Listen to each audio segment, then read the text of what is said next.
श्री स्वामी समर्थ. श्री गुरुचरित्र अमृतधारा अध्याय 40. श्री गुरु गाणगापुरास असताना एक नरहरी नावाचा कुष्ठरोगी ब्राह्मण त्यांना शरण येऊन म्हणाला, मी या व्याधीने त्रस्त झालो आहे. श्री गुरु म्हणाले, पूर्व प्रारब्धाने तुला दुःख भोगावे लागत आहे.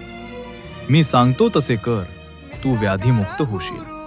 श्री गुरूंनी त्याला एक औदुंबराचे वाळलेले लाकूड देऊन सांगितले, संगमावर जाऊन ते वाळूमध्ये लाव आणि रोज त्याला 2 कळशा पाणी घाल. लाकडाला पालवी फुटल्यावर तुझा आजार बरा होईल. श्री गुरु आज्ञेने ब्राह्मणाने लाकूड रोवून त्यास पाणी घातले. लोक त्याची थट्टा करू लागले, पण त्याने श्री गुरूंवरील विश्वास दृढ ठेवून आपले कार्य करीत राहिला. श्री गुरु शिष्यांना म्हणाले की त्याचा जसा भाव असेल तसे फळ मिळेल.